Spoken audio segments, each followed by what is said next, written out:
gracias por participar de este encuentro, nuestro encuentro final, nuestra clásica jornada de cierre de la maestría del Instituto de Derecho Procesal de la Universidad de La Plata.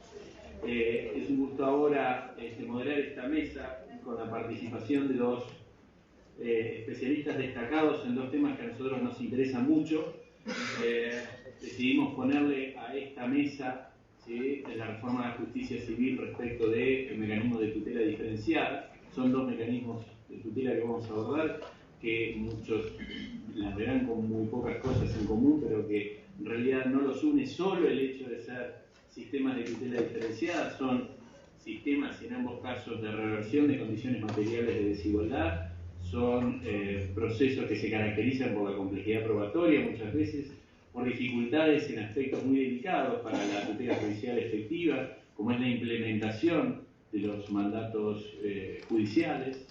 Ambos sistemas también se caracterizan por tener preocupación especial sobre la interdisciplinariedad, cómo actúa la interdisciplina en procesos colectivos o en procesos de violencia de género. Son problemas muy interesantes que nuestra realidad concreta de todos los días muchas veces no alcanza a resolver. Así que es un gusto tenerlos aquí. Vamos a empezar con la exposición de Francisco Bonilla, cuya presentación en La Plata casi es innecesaria, pero mi rol protocolar me fuerza a decirlo. Francisco es profesor adjunto de la Facultad de Ciencias Jurídicas y Sociales de la Universidad, profesor de la maestría en Derecho Procesal y un destacadísimo especialista en los temas sobre los que va a exponer. Es decir, es indudablemente uno de los referentes de nuestro país sobre esta materia. Él va a tratar la iniciativa de regulación de los procesos colectivos en el marco de los ejes temáticos o grupos de trabajo de Justicia 2020. Así que, Francisco, la palabra es tuya, por 20 minutos. Bueno, muchas gracias. Quiero agradecer también por la posibilidad de participar desde este lugar, en un contexto, un grupo que hemos trabajado mucho durante todo el año, y para compartir con ustedes siempre lo mismo. A veces cambia un poco el público, pero es un tema sobre el cual vengo trabajando hace muchos años, y este año, bueno, tuve la suerte de que me invitaran a participar dentro del programa de Justicia 2020 en lo que es las mesas de trabajo y en este momento lo que es la comisión redactora de una iniciativa para generar un proyecto de ley desde el Poder Ejecutivo a fin de ser discutido en el Congreso para, como decía el profesor Oteiza hoy temprano, de una buena vez, después de más de 22 años, buscar alguna regulación razonable en la materia.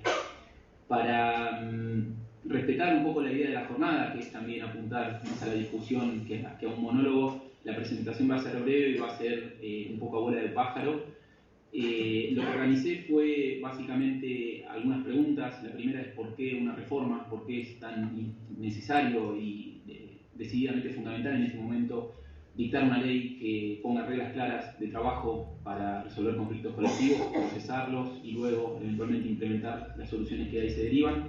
Después ver cuál es el contexto en el cual se da esta necesidad, contexto constitucional, contexto reglamentario y también contexto legal, un contexto absolutamente insuficiente y sesgado hasta el día de la fecha.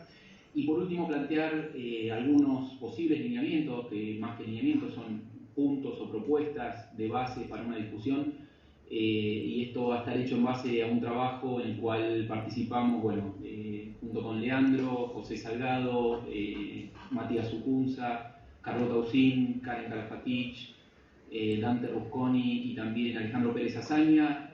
Preparamos una propuesta de base para la discusión, incluyendo una serie de temas que entendimos era necesario poner arriba de la mesa y discutir francamente antes de empezar a escribir un articulado, para ponernos de acuerdo fundamentalmente en qué tipo de procesos colectivos queremos y luego a partir de ahí construir una regulación adecuada en la materia. Así que pasemos a la primera pregunta, la más importante: ¿por qué una reforma? Pasaron ya más de 20 años desde que la garantía de debido proceso legal está en la Constitución Nacional. El artículo 43 incorporó los derechos de incidencia colectiva, incorporó legitimaciones extraordinarias en cabeza de ciertos actores sociales que ustedes conocen bien: el afectado, las organizaciones intermedias, el defensor del pueblo, y tengo para mí que también, sin duda alguna, el Ministerio Público, a pesar de que no está mencionado en ese artículo 43, pero sí en el 120 con sus nuevas características de autonomía funcional, y autarquía financiera que le dan, sin lugar a dudas, la posibilidad de trabajar en esta área.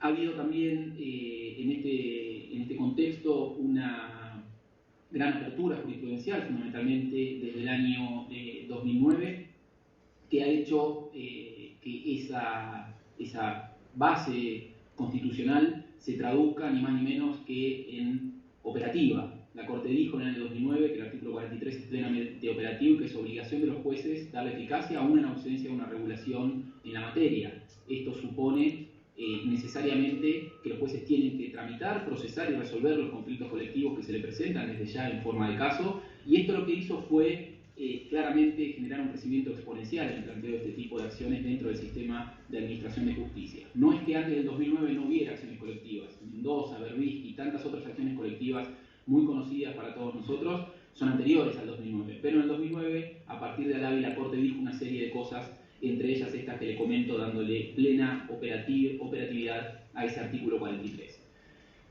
La necesidad de tener reglas claras de juego en esto no solo parte de esta realidad, que es una realidad tribunalicia plagada de procesos judiciales que se están trabajando y se están pensando en base a reglas individuales de discusión, en base a reglas para resolver conflictos de otras proporciones, de otras dimensiones y con otros impactos y otras implicancias, sino que también es una situación que se da en torno a un modelo de tutela colectiva específico. El tipo de procesos colectivos que nosotros tenemos no es la única forma de enfrentar el fenómeno de los conflictos de masa, hay otras modalidades. Nosotros hemos elegido un modelo de tutela representativo donde alguno de esos legitimados del artículo 43 viene a hablar y a representar a un montón de personas que no le dio permiso para eso, y va a obtener una solución cuyos efectos con cualidad de cosa juzgada también se van a expandir sobre esas personas. Entonces, la falta de reglas claras cuando hacemos jugar en clave operativa esta legitimación extraordinaria hace que la inseguridad jurídica sea enorme.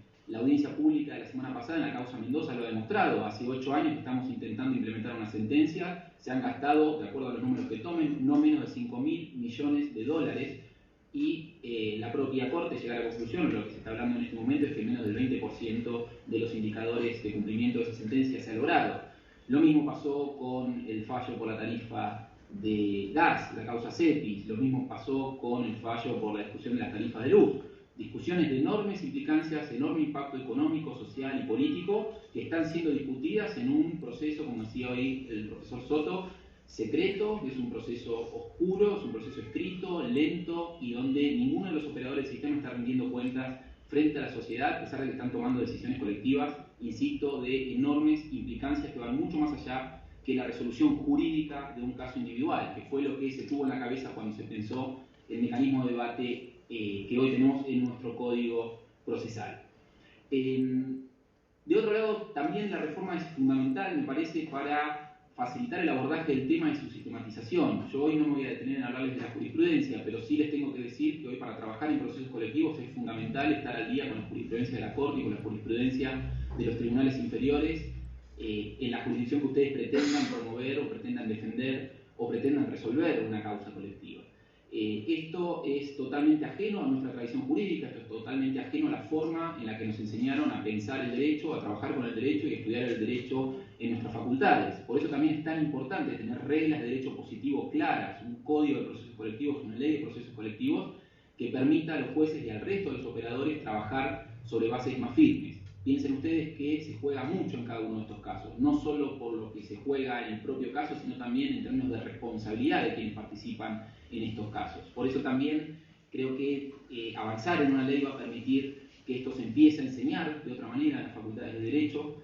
Hoy son muy pocos los cursos que se están dictando a nivel de posgrado, y a nivel de grado es apenas una cuestión que se ve muy de costado en Derecho Procesal, en Derecho Administrativo, en algunas otras materias como Derechos Humanos, pero no tiene todavía, a mi modo de ver, el abordaje que necesitaría tener, insisto, frente a las cosas que se están discutiendo y que se están jugando a través de este tipo de procesos. También permitiría tener otro tipo de capacitación de todos los operadores del sistema. Insisto con esto, no estamos acostumbrados a trabajar solamente con jurisprudencia, estamos acostumbrados a trabajar con textos legales, y la posibilidad de tener una ley que todavía no está impide que estas capacitaciones puedan desarrollarse con mayor profundidad, y esto también va a ampliar sin lugar a dudas la práctica y va a profundizar el número de operadores que están trabajando en esto. ¿Por qué? Y esto es algo que hay varios alumnos acá que cursaron con nosotros en la maestría y es algo que intentamos discutir el primer día de clase. Esto no es física cuántica, pero lo cierto es que uno le tiene mucho temor, no hay gente que se esté dedicando a esto porque justamente es bastante dificultoso encontrar el material y empezar a sistematizar muchas cuestiones y muchas reglas que están bastante poco claras. ¿En qué contexto se da esto? Esto lo voy a pasar muy rápido, pero quiero sí subrayar el porqué de la necesidad de esta ley de procesos colectivos y de la importancia de esta iniciativa que se está avanzando en el Ministerio de Justicia de la Nación.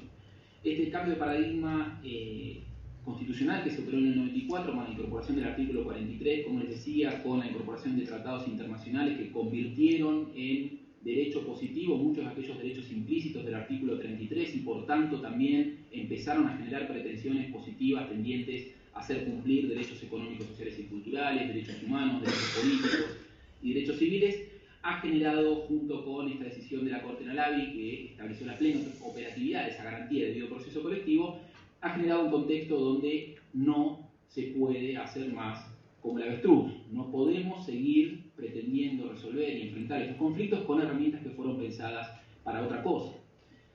A pesar de la reforma constitucional, no tenemos todavía una ley clara que regule los procesos colectivos. Hay regulaciones sesgadas y asistemáticas. Hay algunas previsiones aisladas en la vieja ley de asociaciones sindicales, algunas previsiones aisladas en la ley general del ambiente, lo mismo en la ley de defensa del consumidor, que hoy es la más completa de todas después de la reforma del 2008, pero sigue sin tener la sistematicidad necesaria para enfrentar adecuadamente este tipo de conflictos. Y por último, alguna previsión aislada que quedó en el Código Civil y Comercial luego de que el Ministerio de Justicia borrara la parte más importante que estaba regulada y en la cual en su momento tuvimos también la oportunidad de participar en la discusión y aportar algunas ideas, lamentablemente nunca llegó a discutirse en el Congreso. Este cuadro que les presento acá es solamente un punteo de algunas de las iniciativas legislativas que se presentaron. Imaginen ustedes, no es que los legisladores no se dieron cuenta de la importancia de esto, no tenemos que subestimarlo. Si no hay una ley de procesos colectivos, tengo para mí que es porque estos procesos colectivos son una herramienta de control de poder, tanto público como privado, y eso hace que a cierto nivel muchos intereses coincidan, si no nadie puede entender por qué hasta el día de hoy no hay una ley en la materia, a pesar, vuelvo a la carga, de la gravedad y la trascendencia de las cuestiones que se están discutiendo y resolviendo en este tipo de procesos. Hubo varios procesos presentados inmediatamente después de que se dictó Alavi, estos son casi de la segunda tanda los que les presento acá, y hay un par de iniciativas muy recientes, una del 22 de agosto de este año, 2016, que es un proyecto que presentó el diputado Tonelli, que es también un proyecto importante por el peso político que tiene su auspiciante.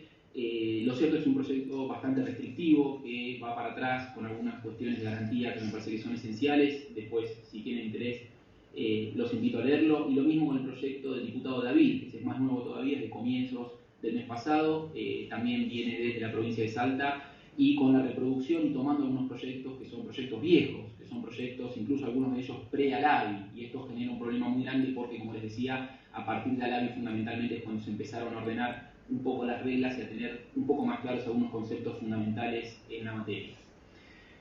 Constitución Nacional, iniciativas legislativas, contexto legislativo. ¿Qué pasó con el Código Civil y Comercial? En el anteproyecto, escrito por Lorenzetti, Hayton de Nolasco y Kemmelmacher, tres no solo jueces, sino también profesores de Derecho y además tres personas versadas y que conocen muy bien la temática de la tutela colectiva, se habían incorporado previsiones muy importantes. Y eran muy importantes no solo por su contenido, porque eran buenas previsiones dentro de lo que iba a ser el código, sino también porque iban a estar en el código.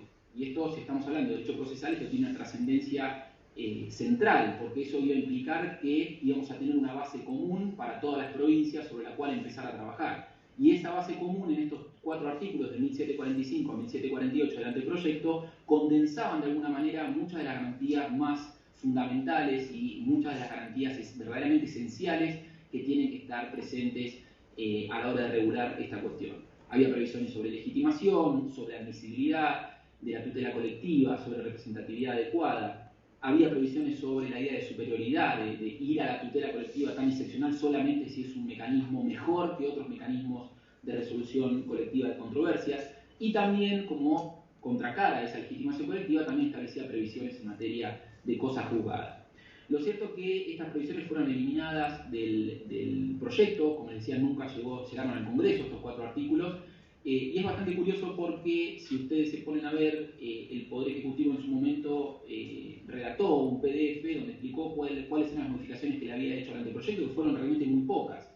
De esto no había una palabra. Lo que pude encontrar fue la exposición que hizo el Ministro de Justicia en ese momento ante la Comisión Bicameral, donde explicó que, como había un código iberoamericano en la materia de procesos colectivos, que de hecho se sancionó durante la presidencia del doctor Berizonce en el año 2004, como la Corte había hecho referencia al sistema estadounidense y además como era una cuestión federal, consideraron que era mejor no incorporarlos en el código. Esto, vuelvo a lo que les decía de que no podemos pensar que hay solamente ingenuidad o solamente anomia en el hecho de que no haya nada regulado en la materia. Claramente hay cuestiones de poder jugándose acá. No se olviden que, por ejemplo, la Corte hoy tiene hace 7 años la causa Defensor del Pueblo con Estado Nacional, que es la causa del badaro colectivo, que es una causa que puede significar ni más ni menos que el desfinanciamiento del Fondo de Garantía de Sustentabilidad del ANSES, puede significar, bueno, imagínense ustedes, hace 7 años que esa causa está pendiente de resolver. Entonces, acá, si nos ponemos a ver cuáles son las razones, que haya un código modelo, está muy bien, pero ¿cuál es la razón para no regularlo en el Código Civil? Si hay que la Corte haya hecho referencia a la regla 23 estadounidense, también está muy bien como guía, como modelo, pero de vuelta, nosotros tenemos que crear nuestro propio sistema y trasladarlo a nuestro derecho interno, no es una razón para quitar esto. Y la última, la existencia de normas procesales. Todos ustedes saben muy bien que el código está plagado de normas procesales, tiene alrededor de 300 normas procesales. Entonces, hablar de federalismo y de que por eso es una cuestión tan trascendente, sobre todo cuando la propia Corte ha dicho que el Congreso puede dictar normas procesales cuando son trascendentes, son esenciales para tutelar los derechos que regula, no me parece que haya otra explicación que la que les digo de que esto va mucho más allá de la cuestión meramente de anomia o de falta de trabajo sobre el tema. En el medio, ¿qué sucedió? Bueno, en el medio la Corte, como cabeza del Poder Judicial, y a la cual ya le habían llegado varios casos trascendentes, y estaba viendo, por ejemplo, el fracaso de Berbisky, y estaba viendo, por ejemplo, después empezó a ver, pero sí se encontró con muchísimos problemas con Mendoza, creo que esas 2 causas son paradigmáticas en este sentido, la Corte empezó a dictar regulaciones, ya no solo empezó a establecer reglas jurisprudenciales, esto es el ejercicio de su deber funcional de resolver casos, causas o controversias en el término del artículo 116 de la Constitución, sino que además empezó a dictar reglamentaciones administrativas. ¿Para qué? Por ejemplo, para darle trámite diferenciado y tener que avisar en qué acuerdo iba a tratar el tema. Por ejemplo, para incorporar la figura del amicus curiae en las audiencias públicas, una unidad de análisis económico a la cual pedirle un dictamen sobre cuál va a ser el impacto de esa decisión. Reformó los amicus curiae porque los amicus no venían, los amicus siguen sin venir porque la Corte no publica las causas para amicus, entonces no van a venir.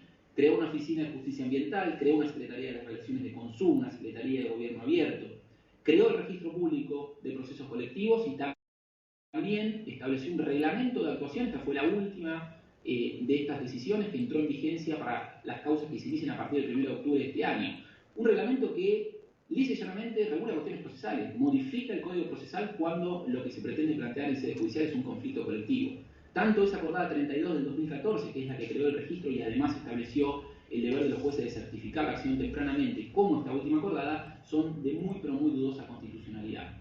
¿Cuál es el problema con esto? Que ¿a quién le vamos a ir a plantear la constitucionalidad? La propia Corte. Y mientras no haya reglas claras, y esto en la última acordada es particularmente vehemente la Corte en esto, mientras no haya reglas claras, la Corte se dio cuenta que necesita otras herramientas para tratar estos casos. Entonces, este es el contexto en el que se da la iniciativa. Muy por arriba solamente los títulos, pero algunas cuestiones que nosotros entendemos, como les decía, y que llegamos a plantear y aportar ese documento para discusión dentro de la Comisión de Trabajo del Ministerio de Justicia de Nación, y fue bastante curioso porque nosotros enviamos el documento el 15 de agosto, que era el último día que se podían enviar los aportes, y el 18 explotó CEPIS, y muchas de las cuestiones que nosotros intentamos plantear en ese documento después terminaron encontrando nada más que 3 días más tarde muchas razones para sostener el porqué de la necesidad de discutir estas cuestiones. Parece bastante evidente, pero hay que subrayar que una ley que regule los procesos colectivos actualmente tiene que garantizar el efectivo acceso a la discusión y solución de conflictos en sede judicial. También tiene que establecer requisitos de admisibilidad que sean acordes con el carácter excepcional de este tipo de procesos. Recordemos esto.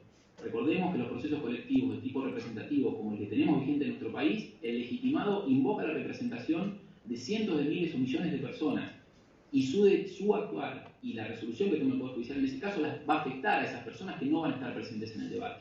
Entonces, la admisibilidad no puede ser una admisibilidad liviana, este es un proceso de carácter excepcional y debería tutelarse en ese sentido. No de carácter restrictivo, pero sí debería ser adecuado al nivel de conflicto y al tipo de cuestiones que se van a resolver por esta vía.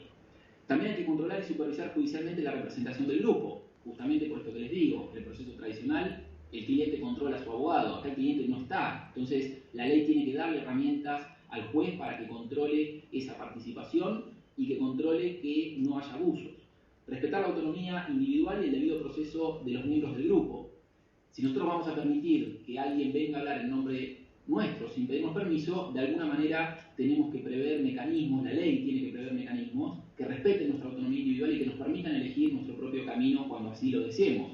Tanto la autonomía individual como el debido proceso son dos garantías muy caras a cualquier sistema democrático y esto tiene que ser considerado a la hora de diagramar el mecanismo de debate en la ley. También tiene que permitirse un debate amplio, público, robusto e informado sobre la controversia. No podemos discutir conflictos de estas magnitudes en base al proceso que hoy se estaba criticando, que ya sabemos que no sirve ni siquiera para discutir cuestiones individuales. Esto es hora de decirlo suficientemente alto y empezar de una buena vez a abrir la discusión dentro del Poder Judicial. No, los jueces no tienen legitimidad política directa para resolver conflictos colectivos. Hoy lo están haciendo, entonces la legitimidad hay que construirla de otra manera. ¿Cómo se construye? A través de procedimientos. Se construye dando razones, se construye con transparencia, se construye de otra manera. Para eso es necesario, fundamental, tener reglas claras de debate que permitan que esa discusión sea abierta. También creo fundamental, y esto también lo establecimos pidiendo audiencias públicas y una preferencia por la discusión oral con un fuerte grado de mediación del juez. Nuevamente, si un proceso individual se complejiza en ausencia del juez, imaginen ustedes lo que pasa cuando estamos hablando de este tipo de situaciones, que involucran pericias muy complejas, que involucran la intervención de muchos terceros que pueden estar interesados en el asunto. Sin un juez que esté encima del expediente, estos procesos están condenados al fracaso. Tiene que haber en la ley herramientas para el juez para que pueda tomar realmente el rol que le corresponde en este contexto. También un sistema razonable de notificaciones y mecanismos de publicidad, incorporando nuevas modalidades y nuevas tecnologías para esto, mecanismos de cosas jugadas que sean sistémicos, que tengan que ver y que estén relacionados con el resto de las garantías y el resto de las reglas que se establezcan allí. Tiene que haber mecanismos de implementación o ejecución de la sentencia, acordes con el tipo de conflicto que se está resolviendo. Insisto, Mendoza, Berbisky son prueba del enorme fracaso en la ejecución de sentencias estructurales, en la ejecución de sentencias que van mucho más allá que el embargo, la realización y el cobro de una suma de dinero. Tiene que haber sistemas adecuados de celebración y aprobación judicial de acuerdos transaccionales, enorme problema. La experiencia de la Justicia Nacional en lo comercial de esto nos da la pauta de la cantidad y de la profundidad y la gravedad de los abusos que se pueden cometer si dejamos que los representantes colectivos puedan negociar los acuerdos transaccionales y hablar en nombre de esas personas que no están presentes en el debate sin ningún tipo de control. Tiene que haber un juez con fuertes poderes y responsabilidad de dirección y gestión sobre el litigio, que es de lo que estábamos hablando recién y se habló también en el panel anterior. Priorizar el establecimiento de normas y estándares flexibles. Cada uno de estos casos es diferente, no podemos pretender establecer reglas cuadradas y reglas que permitan aplicarse a todos los casos. El juez tiene que tener poder discrecional para actuar, lo que significa también que va a tener mayor responsabilidad porque tendrá que explicar cómo y por qué ejerce ese poder de la manera que lo ejerce, pero esto entendemos que también es central en una regulación sobre la materia. Y los últimos 4 puntos tienen que ver con lo que hablaba el doctor Chayer, de pensar esto también en términos de política pública. ¿Sí? No solamente es necesario una ley en materia de procesos colectivos, de acuerdo a lo que venimos hablando, para trabajar en procesos colectivos hay que también cambiar la cultura del litigio, hay que también cambiar la cultura de trabajo, tanto del Poder Judicial como de los abogados. Entonces también va a ser central que se destinen recursos suficientes para una adecuada gestión y trámite de estos procesos, generar incentivos adecuados que permitan el planteo de este tipo de casos. El ejemplo italiano es clarísimo en esto, si no se establece en la ley el mecanismo de incentivo, estas acciones no se van a plantear.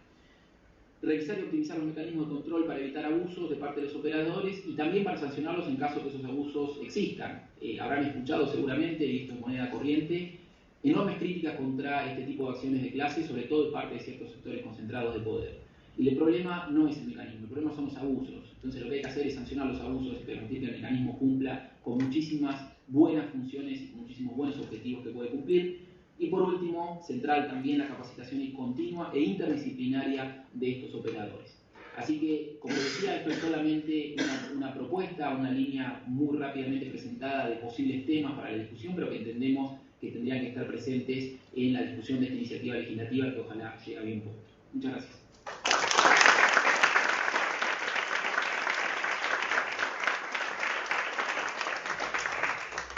Bueno, gracias Francisco, sobre toda la claridad y erudición en el tema, despeja cualquier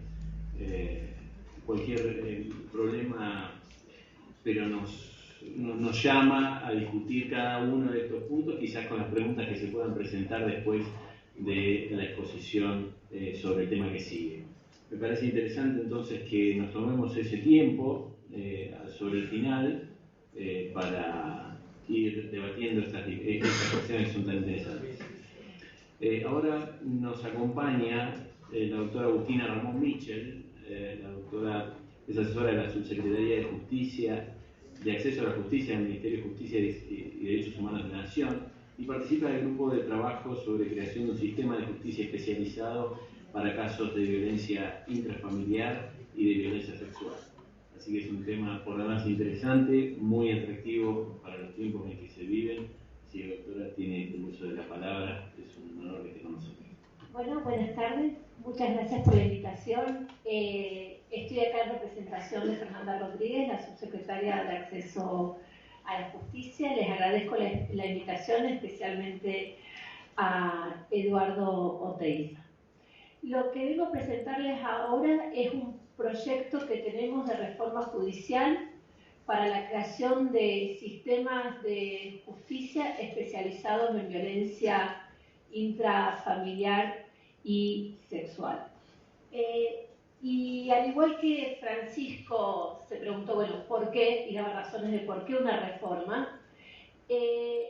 Una primera razón de la reforma es que todos los días nos damos cuenta que la mayoría de las mujeres, la mayoría son mujeres, niñas y niños, enfrentan muchas barreras para acceder a la justicia en los casos de violencia intrafamiliar y sexual.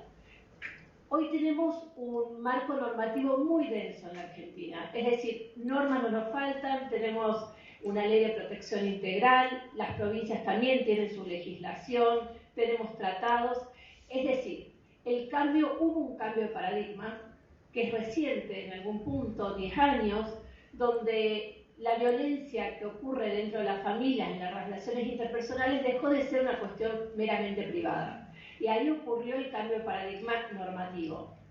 Lo que nos encontramos hoy, que eso no es suficiente, sino que también necesitamos que a eso se le acompañe un cambio de paradigma organizacional. Y en ese punto es lo que este proyecto viene a proponer, un sistema de justicia que esté diseñado para estos conflictos.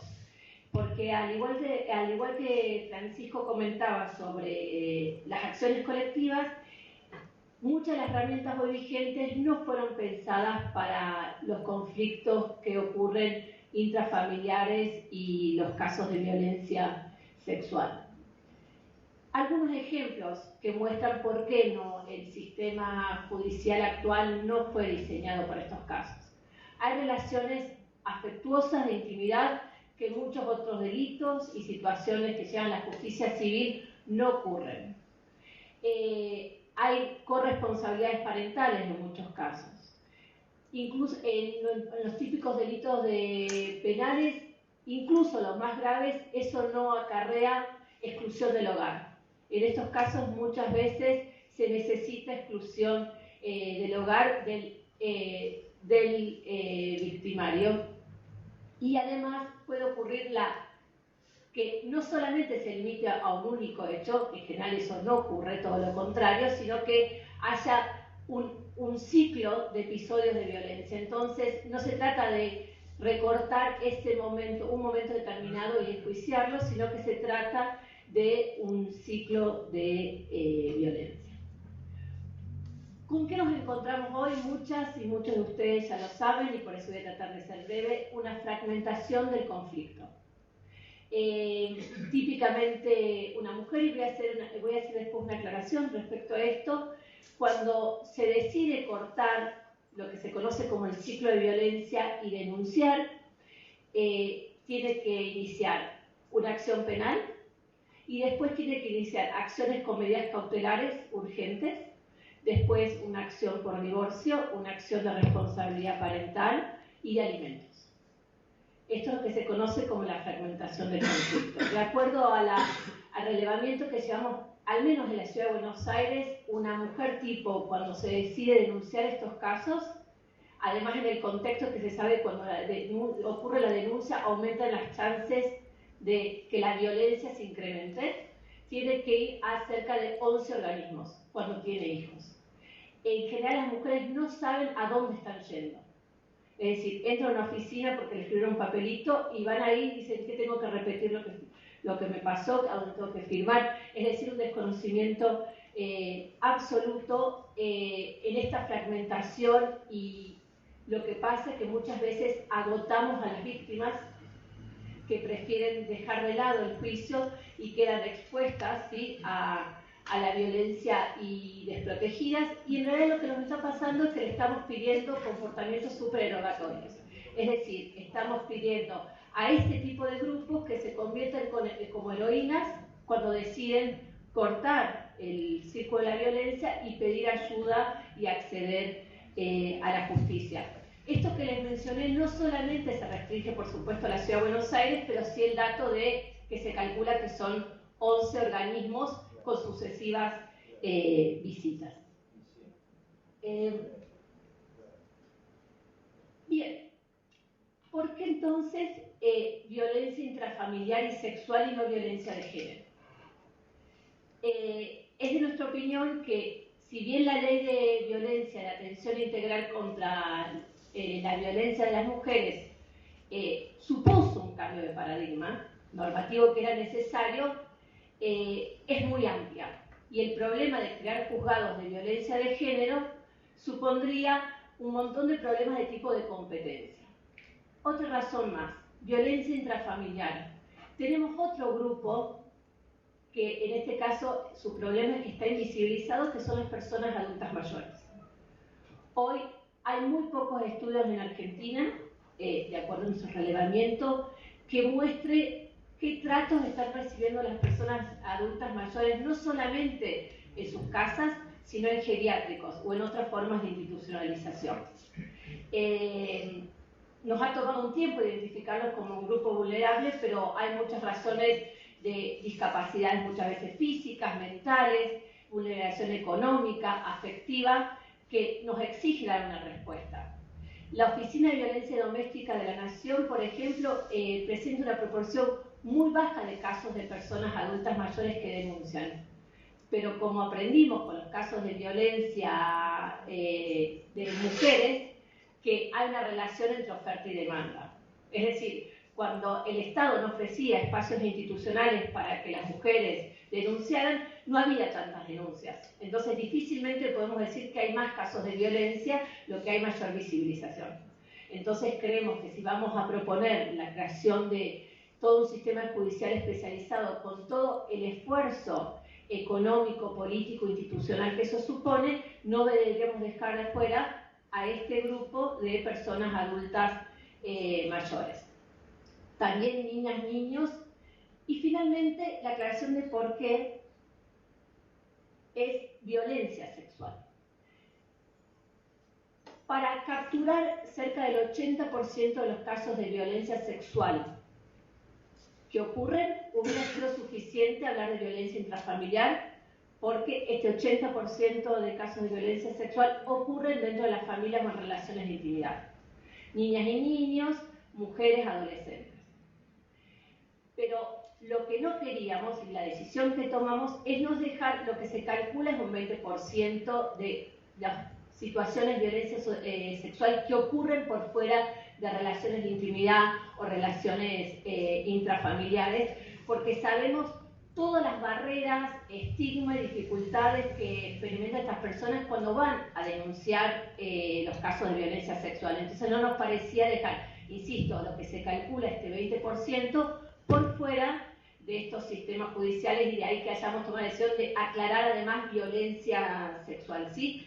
Que es algo extraño porque estaríamos definiendo la competencia de este sistema judicial por ámbito y tipo de violencia. Y por eso me parece importante aclarar este punto. Bien. La competencia que se plantea es una competencia unificada, una competencia de civil y penal, porque justamente viene a ser una respuesta a la fragmentación del conflicto. Es decir, una vez que se inicia un juicio en este sistema judicial, la respuesta es integrada, penal y civil, civil en términos de alimentos, divorcio, medidas cautelares. ¿Cómo es la organización de este servicio de justicia? Es algo que todavía seguimos trabajando, y ahora me voy a detener 2 segundos en esto.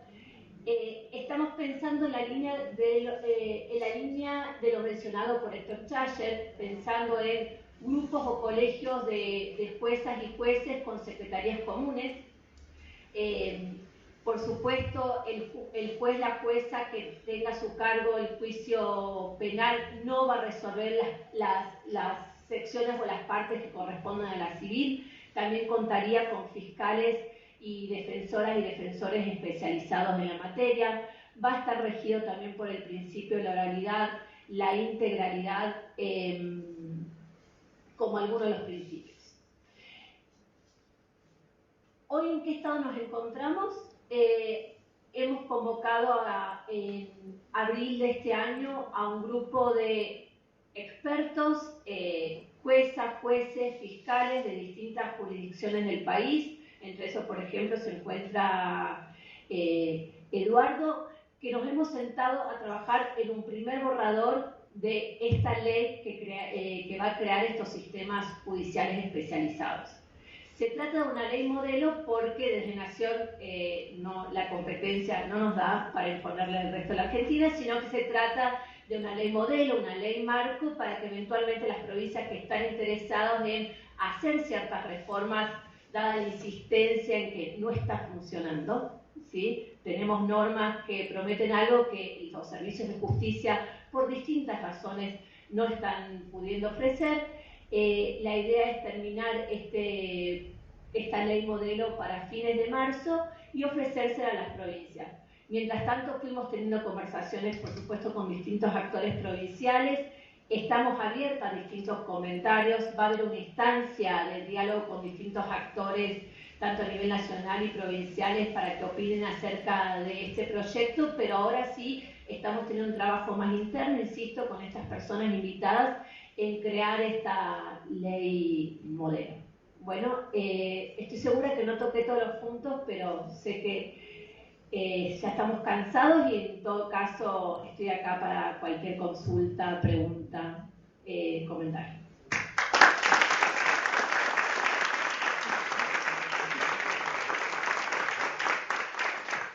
Bueno, gracias, doctor Ramón Michel. Es un placer enfrentar esta problemática, saber que hay grupos de trabajo tratando este tema tan complejo desde la perspectiva de la organización del sistema de justicia. Nos viene preocupando hace tiempo. Seguramente Patricia podría hacer alguna observación sobre este tema. Sé que es abierto, pero alguna observación de Patricia podría hacer sobre el tema. ¿Hay un micrófono? Igual dijo, bueno, no importa. A vos, ahí va el micrófono. A capela. No, ahí va el micrófono.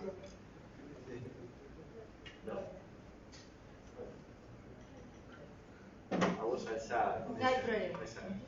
En realidad las dos exposiciones excelentes y me originan reflexiones distintas. Así que yo pensaba preguntarle al coordinador si puedo hacer una pregunta a la doctora y otra a Francisco en el mismo momento, porque después no me van a dar de nuevo la palabra y son dos temas diferentes. Por suerte no vamos a combinar el tema de violencia con un proceso colectivo. Pueden hacer dos preguntas autorizadas, pero distintas.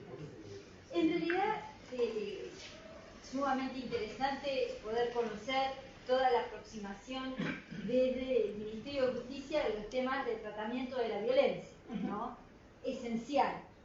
Lo que a mí me sumamente clara la exposición, la duda que me gustaría, si por favor me podés contestar, es si en el proyecto se prevé, que me parece que es el punto más difícil, no solo la organización procesal o algún tipo de bases, que ya esto implica debate.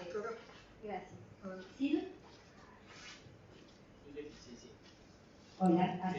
Si es que se prevé incorporar algún tipo de interrelación o coordinación, que es lo más difícil, entre el organismos pertenecientes al Ejecutivo, de los distintos niveles, y los organismos locales. Es decir, los órganos jurisdiccionales y la provisión de los recursos y el control de las decisiones judiciales. Que esto es, me parece que es lo más complicado. Es decir, querría saber si desde el Ministerio esto también se está contemplando dentro de las pautas para poder regular en forma unificada o hacer esta pregunta. Bien, y Pancho, te hago la pregunta a vos. En realidad, la duda que a mí me originaba, y es algo que hemos hablado en otras ocasiones, que en realidad es un problema muy complejo. El tema de la revisión de transacciones realizadas y muchas veces consentidas por el Ministerio Público. Ya luego, en fin, fue una forma de solución, no sé si siempre la mejor, y esto se termina cuestionando, porque ha habido presentaciones específicas cuestionando estas transacciones. En ese caso, ¿se han planteado en las respuestas que quizás ya se han dado en la instancia algún tipo de plazo o no para hacer este cuestionamiento de las transacciones realizadas en el marco de acciones colectivas? Bien, gracias. Muchas gracias por su pregunta, porque me permite extender la presentación.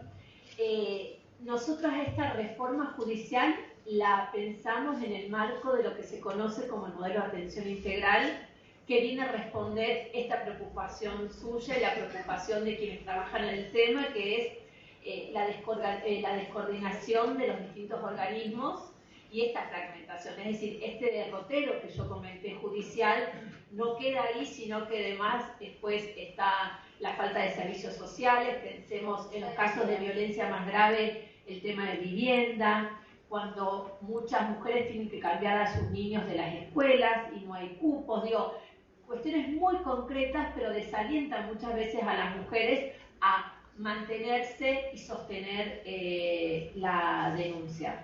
Entonces, sí, en nuestro modelo, insisto, hago este punto porque es un país federal y esto es competencia provincial, independientemente de la colaboración que se pueda hacer de nación, y también la deferencia que le debemos a los esfuerzos provinciales, que no han sido pocos en muchas provincias. Pero sí, nosotros planteamos un modelo de atención integral, incluso idealmente en un único edificio, así está pensado incluso arquitectónicamente, donde la persona que denuncia tiene una primera respuesta que es de medida cautelar y asistencia psicológica, ¿sí? Típicamente, hay casos distintos, y después continúa en un circuito que ya está protocolizado. Entonces sabe qué día tiene que ir a tal área de servicios sociales, con turnos que le implique, por ejemplo, tomarse un único día, hacer todos los trámites necesarios. Entonces, es una cuestión de coordinación, pero también en un sentido profundo de gestión, ¿sí? Porque sabemos que no solamente se trata de un uso del tiempo, sino el uso del tiempo de víctimas especialmente vulnerables. Entonces, sí, incluso en la otra oportunidad, uno de los miembros que integra esta mesa de trabajo sugirió pensar el sistema español en algunas jurisdicciones españolas del carnet de víctimas, que te permite tener prioridad en ciertos servicios, por ejemplo, para solicitar cupo en el caso de necesitar cambiarse de escuela. Entonces, como este carnet te permitiría tener cierto grado de prioridad en el acceso a ciertos servicios, prestaciones y derechos. Pero si no fuera así, también está lo que se conoce como los cupos. Es decir, que los ministerios de educación, los ministerios de desarrollo social, los institutos de vivienda tengan previstos cupos para estos casos, para las personas en estas situaciones, ¿sí? Y que esto esté coordinado con quienes sean los operadores de este sistema judicial. Suena muy exigente, sabemos que es exigente, pero también creemos que es posible, porque no es que no hay recursos desplegados en este tema. Todo lo contrario, lo que vemos es mucho solapamiento, muchos esfuerzos institucionales puestos en el momento de la emergencia, que en su momento fue muy importante, pero hoy es insuficiente en términos de lo que nos tenemos que exigir. Se sostiene a la víctima en el momento primero de la denuncia, pero después hay un abandono institucional. Entonces, hemos hecho esfuerzos. Después de la ley 26485 se crearon oficinas, tanto en el Poder Ejecutivo, en el Poder Judicial, el Congreso sancionó y la legislatura sancionó leyes complementarias. Pero creemos que es hora de hacer este paso, porque es un diagnóstico que tienen todas las personas que trabajan en este tema, y esta es nuestra propuesta. Insisto, también es algo nuevo que estamos creando colectivamente, un grupo, y que después vamos a abrir también a discusión en las provincias a ver cómo lo adaptan. Gracias. Así, por los acuerdos colectivos. La pregunta puntual era sobre digamos, si hay prescripción de la acción para plantear... Si se está planteando, cuando se está cuestionando estos acuerdos, estas transacciones, incluso muchas veces, homologadas judicialmente, previo dictamen favorable del Ministerio Público, cuando luego se realizan los planteamientos, si le han opuesto algún tipo de plazo de caducidad para frenar este control de acuerdos cuestionables, aun cuando estén judicialmente homologados. Bien, sí, bueno, eso que planteas es importante, porque ante todo hay que tener en cuenta que en principio todo acuerdo colectivo debería ser homologado judicialmente. Cuando se trata de materia de defensa del consumidor, la propia ley de defensa del consumidor le impone además una vista y un dictamen previo del Ministerio Público y una decisión fundada del juez que tiene que decir si ese acuerdo considera razonablemente, adecuadamente los intereses del grupo que ese representante colectivo vino a defender sin pedirle permiso. Yo no conozco antecedentes de plazo de prescripción y de caducidad. Lo que sí me parece es que, en principio, habría que ver por qué se impugna ese acuerdo. Pero si se trata de un caso fraudulento, como fue Campbell Davidson en su momento, ¿no? Pues en definitiva lo que uno tiene que hacer es impugnar la cosa jugada, ¿no? Por ilícito, por fraudulenta, por las especies que uno lo quiera avanzar. Hay que tener en cuenta que la ley de defensa del consumidor es una ley de orden público. Hay dos decisiones de la Cámara Nacional Comercial del 21 de abril del 2014, dictadas el mismo día por dos salas distintas en dos casos de ADECUA, porque después estuvo diciendo que ADECUA estuvo suspendida porque medía la inflación. No, ADECUA tuvo una denuncia penal y estuvo suspendida porque anularon dos acuerdos donde se demostró que había cobrado nada más que el 0,0015% de los beneficiarios del grupo. Los únicos que habían cobrado eran los abogados de ADECUA. ¿Sí? Y esto es una práctica bastante común en los acuerdos, en muchos de los acuerdos transaccionales de consumo que se homologaron y que se aprobaron en la Justicia Nacional en lo comercial. Establecer, digamos, uno llega al acuerdo, uno ve el acuerdo en los papeles y parece un buen acuerdo, porque por ejemplo la empresa se compromete, la empresa o quien fuera, a restituir todo lo que cobró de más. El problema es que el propio acuerdo establece en la puerta de salida mecanismos de distribución de ese dinero tan complejos que, como las pretensiones son de escasa cuantía individual, nadie viene a buscar ese dinero. ¿Cómo se cierra la trampa sin establecer qué se hace con la plata que nadie va a buscar? ¿Qué había pasado en los casos de ADECUA? Habían cobrado 18 personas, creo que eran, y ese dinero no había ido para ningún lado. ¿Dónde había quedado? En los bolsillos del demandado. Entonces los únicos que habían cobrado habían sido los abogados de la asociación. Las dos salas de la Cámara Nacional, el mismo día que nos sentencias, anulando los acuerdos, pero eso lo hicieron de oficio, hasta donde tengo entendido. Sé que hay planteos tramitando, pero no conozco precedentes que hayan aplicado ni un plazo de caducidad ni un plazo de prescripción. Creo que si la cosa puede ser fraudulenta, es una nulidad absoluta y no debería haber ningún tipo de óbice para que se realice. ¿Alguna pregunta más? Y vamos.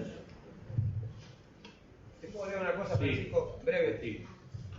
¿Cómo vendría a conjugar eso que planteaste con la nueva disposición del Código Civil y Comercial que no exige la homologación judicial para los casos de acuerdos transaccionales? ¿Que no exige?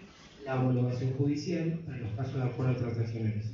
Es decir, dice que tiene la fuerza de cosa jugada. Sí, el código anterior decía lo mismo para los casos individuales.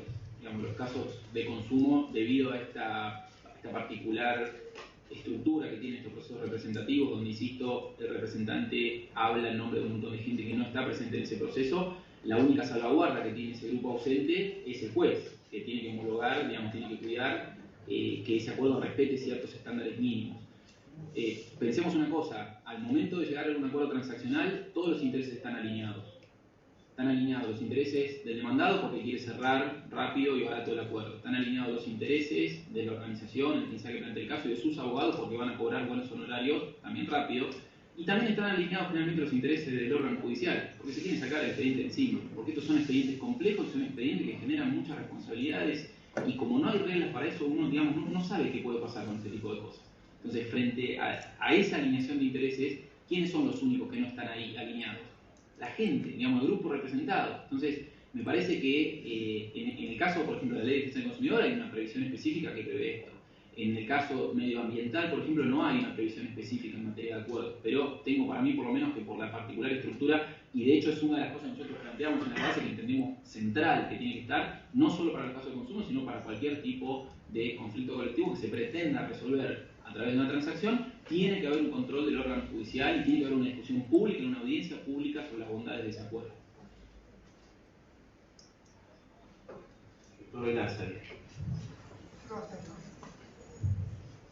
Cuando el doctor Giannini inició el panel, mencionó que la participación de dos temas que aparentemente no tenían nada que ver entre sí, sí tenían unido un lazo que era en última instancia la defensa de los vulnerables.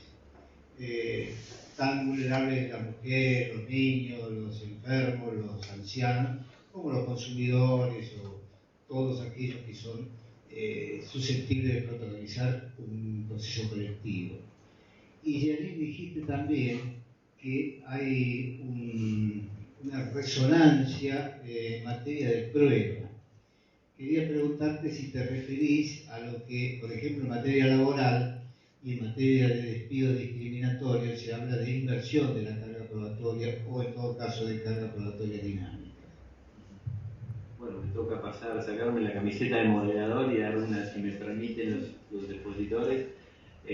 Sí, entre los problemas de prueba que creo que están en todo el litigio complejo en general, está indudablemente el tema del tratamiento de la carga de la prueba, entendida a mi juicio, lo tengo escrito recientemente en la publicación del sistema de la obra que el Instituto va a lanzar sobre esto, el abordaje de la carga dinámica de la prueba en el Código Civil y Comercial. ¿Qué sentido tiene esa expresión?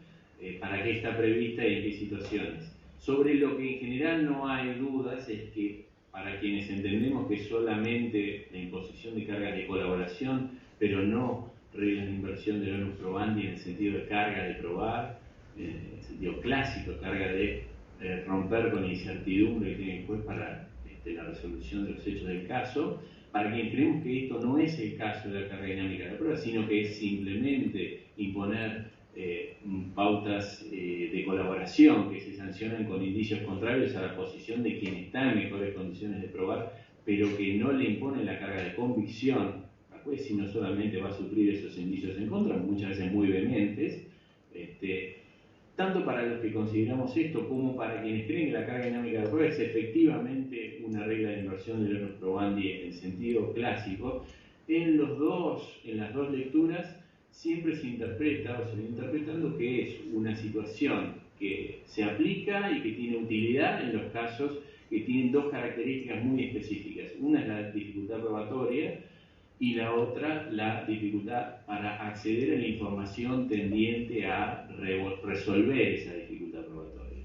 Es decir, que le puede pasar a un menor que presenta indicios de haber sido abusado en una situación de evidente intimidad en la que todos los abusadores se ocultan para que su conducta no se haga pública, en una situación de lesión al medio ambiente en la que la empresa se cuida a veces mucho, a veces poco, pero en general se cuida de no poner a la vista del público, especialmente de los vecinos, los protocolos de producción que son con su sola lectura parecería que uno puede deducir que el producto contaminante es consecuencia de ello, o de las cláusulas o del manejo en materia de usuarios y consumidores, del manejo interno de la empresa para prevenir que no se conozca un problema, por ejemplo, de riesgo de un producto.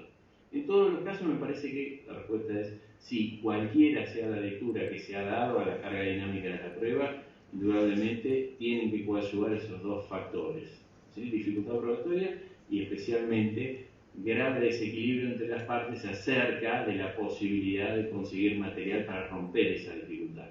Si se dan esas dos condiciones, me parece que no son los únicos problemas probatorios que unen a estos dos temas y a todos los procesos de tutela de derechos de grupos vulnerables.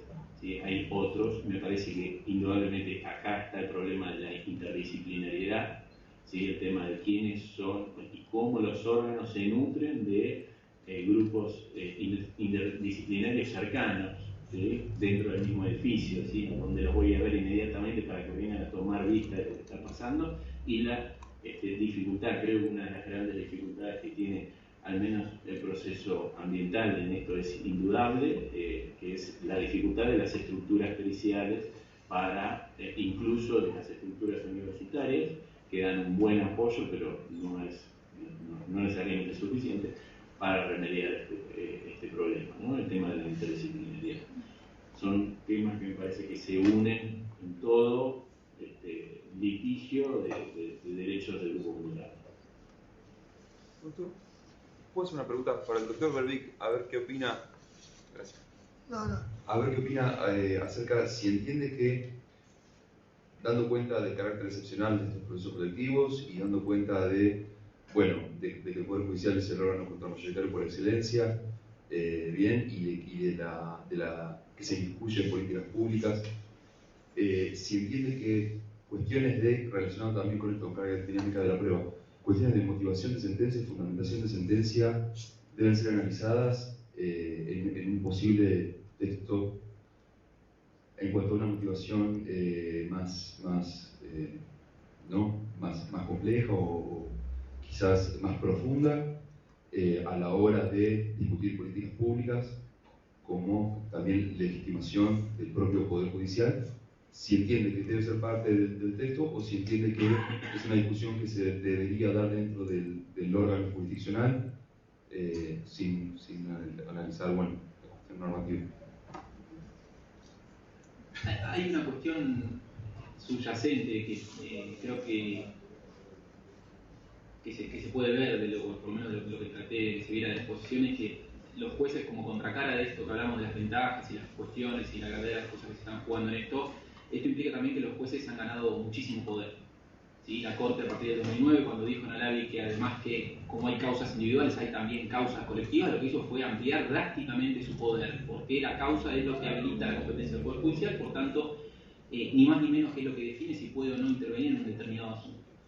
Y a mayor poder, también me parece bastante evidente que uno debería exigir mayor responsabilidad y mayor rendición de cuentas, sobre todo. Creo que esa es una de las grandes deudas que tiene el Poder Judicial en general, y particularmente en este caso, en materia de procesos colectivos, es algo que está poniendo arriba de la mesa cuestiones que tengo para mí que son bastante delicadas. El ejemplo, solo por poner un ejemplo, pero lo que ha sucedido con la causa del gas recientemente, creo que es por lo menos para poner una luz amarilla sobre el asunto. Tenemos una decisión, digamos, que era el caso del momento, una de las causas más trascendentes que resolvió la Corte en los últimos años, y tenemos una sentencia de 112 páginas que sin mayores fundamentos dejó afuera de esa decisión a todos los usuarios no residenciales. ¿No? Tenemos una decisión que dice que las resoluciones de alcance general del Ministerio de Energía y Minería de la Nación son nulas para algunos y válidas para otros. Eso es lo que dice la decisión de la Corte Suprema en CEPIS. Yo creo que hay un serio problema de justificación y de motivación de esa decisión. Otra de las cuestiones que propusimos en las bases es discutir si corresponde incorporar o no un estándar de deber calificado de motivación. Y esto hay otra discusión. ¿Tiene sentido ponerlo en una ley? ¿No tiene sentido? Nosotros entendemos que el establecer la necesidad de un deber calificado de motivación implica un estándar de revisión también, ¿sí? Un estándar de revisión calificado para los tribunales superiores. Esto permitiría y exigiría a los jueces nuevamente rendir cuentas. ¿Cómo rendir cuentas? Dando razones. Nadie dice que los jueces, y esto quiero que quede claro, nadie está diciendo que los jueces no pueden resolver esto. Además que esto está pasando, no es que digamos, pueden o no pueden, esto está sucediendo. La pregunta que nos tenemos que hacer es cómo. Y creo que está bastante claro que no pueden seguir haciéndolo en base a procesos estrictos, secretos prácticamente, y, como digo, sin motivación suficiente. Y no solo en el campo de la sentencia de mérito, que es por ahí lo que nosotros vemos, digamos, porque como el proceso es secreto en general, nosotros lo que nos encontramos es cuando aparece la sentencia de fondo, decimos, mirá, se estaba discutiendo, no sé, las condiciones de acceso al aborto no punible, se estaba discutiendo las condiciones de internación en un neuropsiquiátrico. Nadie se entera de qué está pasando, uno se entera cuando aparece la sentencia de fondo y ahí puede analizar si está debidamente motivada o no esa decisión. Que cuando, como vos decís, involucra el control jurisdiccional, de convencionalidad, de constitucionalidad, de reglamentaciones de derechos o de políticas públicas, porque por ahí hasta tal vez sea mejor hablar de reglamentación de derechos, cuando uno pone la palabra política pública dentro de la frase, piensa bueno, el Poder Judicial no. Bueno, lo que está controlando es reglamentación de derechos. propósito. Claro, lo que está controlando es reglamentación de derechos. Entonces, ahí creo que más todavía cabe existir porque entran a jugar otra suerte de tensiones con el resto de los poderes constituidos del Estado. Pero lo cierto es que también este deber calificado de motivación tiene tanta importancia en las pequeñas decisiones que se van tomando a lo largo del trámite. Decisiones discrecionales que terminan repercutiendo en la posibilidad y la chance de éxito de ese litigio. Y que, como les decía hoy, creo que también una ley, digamos, la complejidad que tienen estos conflictos, hace que no pueda darse un menú predispuesto de situaciones y de reglas estrictas y cuadradas a la vieja usanza. Hay que darle a los jueces ese poder discrecional. Los jueces tendrán que explicar cómo lo usan y por qué lo usan. Pero insisto, no solamente por qué deciden como deciden la cuestión de fondo, sino también por qué toman esas pequeñas decisiones de por qué mando a notificar a través de la publicación en Internet, que es gratis, ¿sí? ¿Por qué no te mando a notificar para que la gente se entere en Facebook, o hacer un Twitter, o hacer una página web, y te mando a publicar un edicto en La Nación que vale 25.000 pesos? ¿Cuál es la razón? Si nadie lee los edictos, todos sabemos que nadie lee los edictos. Queremos que se entere la gente, no queremos que se entere. Puede haber motivos para que digan, bueno, este tipo de conflicto, el universo de personas al cual está destinada esta notificación, hace que yo tenga sentido publicar edictos. Ok, habrá que explicarlo. O este tipo, yo me estoy dirigiendo a una franja etaria de entre 18 y 22 años. Tengo que ir a las redes sociales, no voy a ir al diario papel, a los edictos. Tendré que explicar por qué no voy a los edictos, que es la notificación tradicional y en la cual nos hemos puesto todos de acuerdo, y voy a otra modalidad. Pero creo que hay una idea central en todo esto, me parece que es el hecho de la mayor responsabilidad que tienen hoy los jueces y la necesidad de exigir una mayor rendición de cuentas. Y para eso la motivación es central, porque como todos sabemos, la motivación, una de las tantas funciones que tiene, es justamente permitir el control social sobre el ejercicio de ese poder, que hoy es mucho. Bueno, estamos en hora de... Bueno, una pregunta más allá del doctor Safi, el doctor Teiser.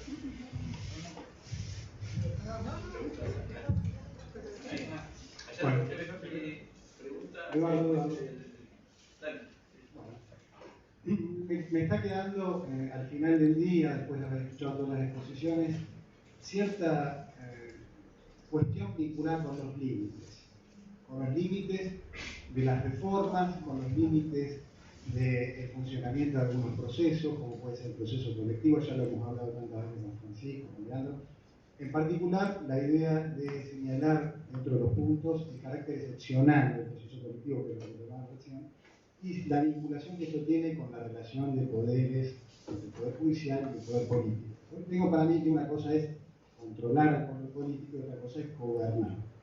El riesgo de abrir ilimitadamente el proceso colectivo, incluso permitiendo la intervención ilimitada de la participación ciudadana en el marco de esos trámites, puede llegar a desbordar y hacer creer que el juez está en condiciones de resolver cuestiones que den respuesta a la voluntad popular que se haya reflejado en el marco de ese proceso. Me parece que ahí existe el riesgo del desborde. La causa Kersich de la Corte aludió a la idea de que no pueden venir a integrar un proceso colectivo 2.641 liticonsortes, porque eso ya se transforma en un proceso asambleario, que es el primo hermano mayor del proceso colectivo. Entonces, ¿cuáles serían esos límites de funcionamiento del proceso colectivo que hagan respetar la división de poderes que es necesario todavía preservar en el funcionamiento de ellos? ¿Tenemos 2 horas más? No. La pregunta de los límites es la pregunta. El punto justamente es que lo que sí está muy claro es que no podemos seguir haciéndolo de la manera en que lo estamos haciendo. Porque las reglas de discusión que tenemos, salvo los inventos de la Corte jurisprudenciales, pero que también la Corte, esto lo he repetido un montón de veces, pero digamos, la Corte hizo lo que hizo en Mendoza, porque es la Corte, y porque era un caso de competencia originaria, y porque no tiene nadie que la revise, porque tenía un respaldo político, institucional muy fuerte en ese momento. Es difícil imaginar un juez de primera instancia que sin ningún tipo de regla de derecho positivo, sin ningún lugar donde apoyar su decisión, pueda tomar decisiones como las que tomó la Corte de Mendoza en términos de gestión para implementación de una decisión. Que además no funcionó, de vuelta. La audiencia de la semana pasada dejó claro que no funcionó. Claramente quedó absolutamente desbordada la Corte, su sistema de delegación, su sistema de controles públicos del tercer sector, todo desbordado quedó. Entonces, lo que tenemos que pensar es cómo hacemos para construir un mecanismo de discusión que permita justamente avanzar hacia una relación entre el Poder Judicial y la Administración mucho más dialógica de la que hay hoy. Mucho más dialógica. Los mecanismos de discusión, los mecanismos de implementación de esas decisiones tienen que ser de otra manera. Porque la realidad es que los derechos están ahí, están en los pactos internacionales, están en la Constitución. Si lo tomamos en serio, se supone que tiene que haber una garantía para hacerlos valer. Ahora, yo voy y le pido al Poder Judicial, denle vivienda a todos. ¿Está mal pedirle eso? Yo me estoy empezando a preguntar, digamos, ¿está mal? Uno diría, sí, bueno, pero uno lee Kirchberg de la Corte y dice, bueno, entonces todos tienen derecho a la vivienda, ¿por qué no se lo puedo pedir? ¿Se puede? ¿No se puede? Claramente, con el proceso que tenemos, eso no se puede hacer. Y no habría forma después de avanzar en una implementación de eso.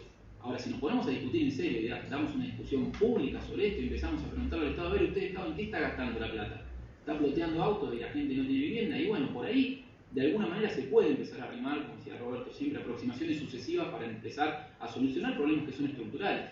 Y problemas en los cuales muchas veces el carácter contramayoritario del Poder Judicial tiene mucho que hacer, porque son problemas que quedan completamente relegados de la agenda pública, porque los internados en neuropsiquiátricos, los privados de su libertad, los pobres y demás, muchas veces están afuera de la agenda, porque no son los que generan los votos que se buscan. Entonces, creo que es muy complejo el tema, pero hay que buscar herramientas nuevas. Lo que está muy claro para mí, Leandro, es que no se puede hacer no podemos seguir haciéndolo de la manera que lo estamos haciendo, porque está generando muchísimos problemas, muchísimos riesgos. Voy a tener que hacer la última pregunta, porque las razones del tiempo nos comprometen. Eduardo. Bueno, no es francamente una pregunta. Lo que iba a hacer, lo primero que iba a hacer era felicitarlos, no solamente a Agustina, a Pancho, a vos, tanto a Agustina, a Andrés, a Héctor. Creo que hicieron un trabajo fantástico.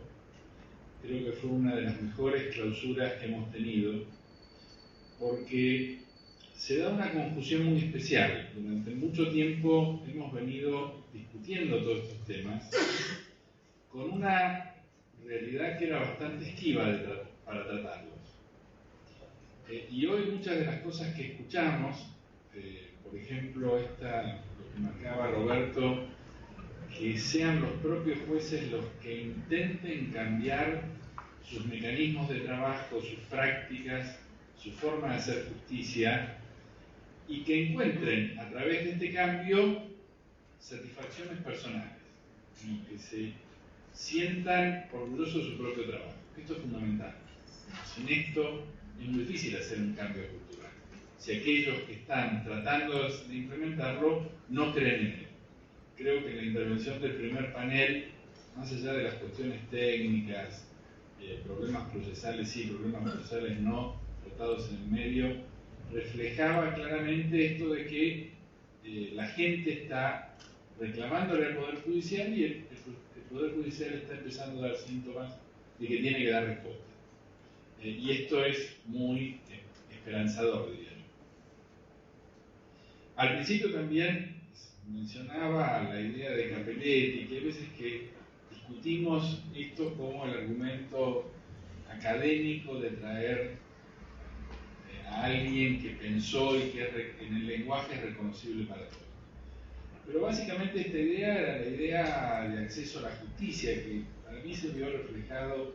Agustín me decía que algunas de las intervenciones de Agustina le habían dado otra mirada sobre el tema de Agustín es camarista, presidente de una cámara, una mirada distinta sobre el tema de violencia de género y violencia intrafamiliar. El argumento de que el 80% de esta conflictividad pasa por lo intrafamiliar es un dato muy fuerte, pero ese dato queda escrito en el aire si uno no hace nada con ese dato, si uno sigue revictimizando, se encuentra la estadística, encuentra el problema, pero no hace nada. El hecho de hacer el intento, cuanto menos, de tener un foro unificado y proponer a todas las provincias dónde está el problema, y que no obstante, como decía Agustina, haber muchos recursos, el problema es que muchas veces se usan mal estos recursos, es vital empezar a mirar. Y después la última, la presentación de Pancho sobre el tema de lo que se está haciendo en materia de procesos colectivos y también lo mal que se está trabajando, que se despierta. La Constitución del 94 generó un gran avance en términos de reconocimiento del derecho, pero anómico al fin y al cabo. Primero porque yo creo para mí que muchos no sabían de lo que decían, porque esto de asimilar el colectivo al amparo común ya empieza a ser un poco desorientación. Pero hay un problema social claramente planteable, como es el problema de la participación y la discusión colectiva. Bueno, hoy, más allá de los actores, hay una sociedad que demanda que de estas cosas se empiece a hablar en serio y no sentirse defraudada. Claramente, si hay un acuerdo para consumidores, donde los que cobran son los abogados de la asociación, y nada aquellos que fueron representados un derecho, estas prácticas que están mal reclaman nuevas proyecciones y son, creo yo, y con esto cierro, un tremendo estímulo desde la universidad para muchos de los que están acá, que son quienes nos han acompañado en la maestría, en las cátedras, que realmente sienten la aplicación y el gusto por tratar estos temas. Creo que las conferencias de hoy fueron un gran estímulo y yo francamente a todos los expositores los felicito, pero en nombre de todos los que estamos acá, fervientemente. Muchas gracias.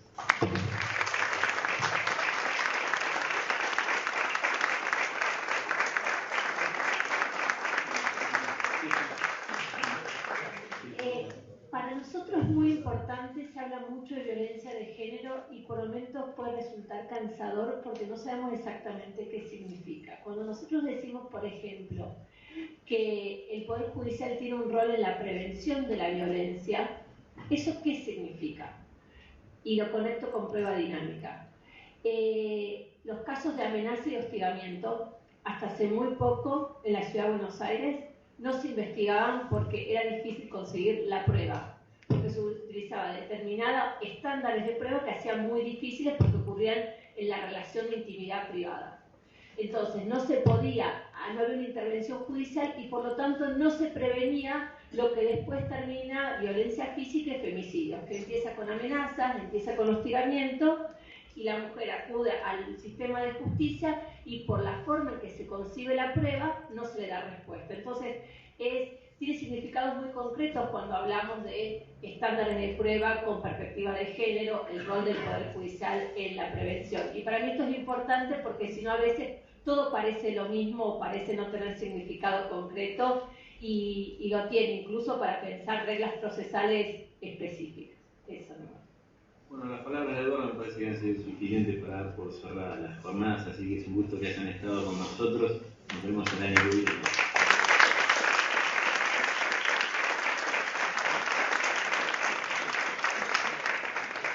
Aviso parroquial, el que quiere ir a tomar una cerveza y a compartir el cóctel, el mute a una cuadra.